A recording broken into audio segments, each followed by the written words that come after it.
I don't think churches talk enough about faith. They are afraid that people will end up disappointed if things don't happen the way they expected. I don't see Jesus having that same problem.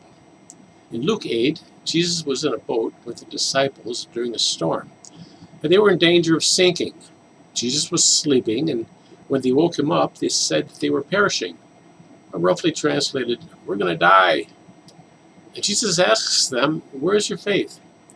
The disciples saw a grave situation, but Jesus expected them to not look at it with fear, but with faith. Two more times before the end of this chapter, Jesus talks to people about faith. And three times in the same section, people are said to be saved, though from different things. So Jesus' question about where is their faith extends far beyond the boat. It wasn't just a question like that they shouldn't have been afraid since he was with them.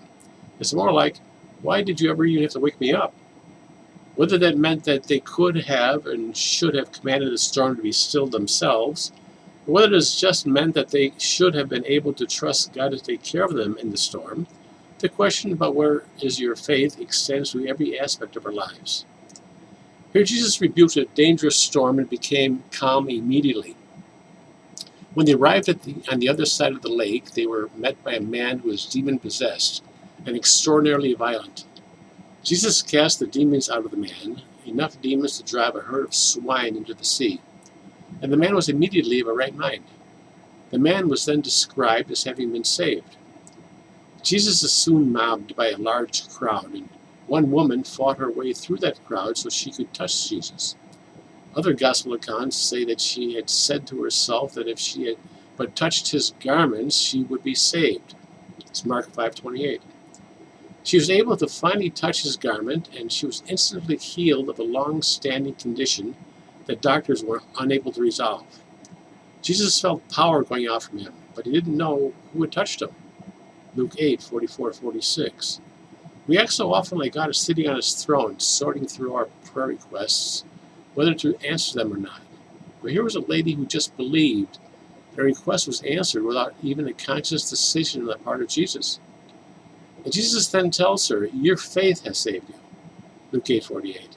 You couldn't even call it an answer to prayer, really. Then immediately after, Jesus enters the house of a man whose daughter had just died. And what are his words to the father?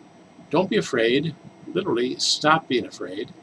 Only believe, and she shall be saved. And then Jesus raised her from the dead. In this short section of Scripture, people are saved from danger, demons, disease, and death.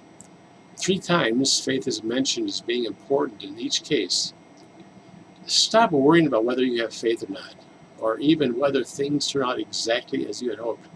Just focus on God, his power, his love, his grace, and his willingness to come to the aid of his people. And stop being afraid. Just believe.